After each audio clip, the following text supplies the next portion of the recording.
Assalamualaikum warahmatullahi wabarakatuh. Nama saya Putri Septiani Tias, kelas 11 MIPA 5, nomor absen 24. Akan menjelaskan tentang kerjasama ekonomi internasional. 1. Pengertian kerjasama ekonomi internasional. Kerjasama ekonomi internasional adalah suatu kerjasama dalam bidang ekonomi yang dilakukan oleh suatu negara dengan negara lain yang dapat terjadi hanya melibatkan dua negara ataupun lebih dengan dasar kepentingan tertentu. 2. Tujuan kerjasama ekonomi internasional.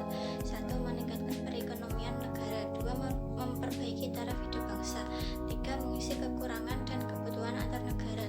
4. Mempererat persahabatan antar negara. 5. Memelihara ketertiban dan perdamaian dunia.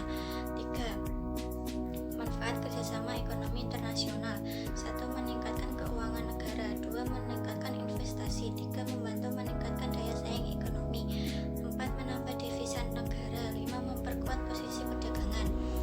4. Faktor terjadinya kerjasama ekonomi. 1. Perbedaan sumber daya alam. 2. Perbedaan faktor produksi. 3. Penguasaan ilmu pengetahuan dan teknologi. 4. Penghematan biaya produksi. 5. Kondisi ekonomi yang berbeda. 5. Bentuk-bentuk kerjasama ekonomi internasional.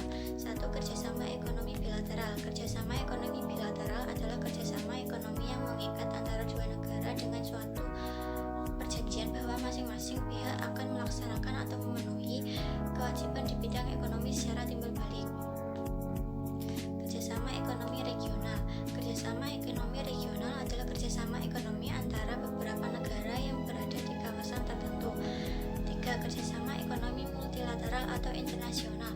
Kerjasama ekonomi multilateral adalah kerjasama yang mengikat antara beberapa negara atau lebih dari dua negara dengan suatu politik atau kebijakan yang bersifat internasional. 4. Kerjasama ekonomi antarregional. Kerjasama ekonomi antarregional adalah kerjasama ekonomi di antara dua kelompok kerjasama ekonomi regional.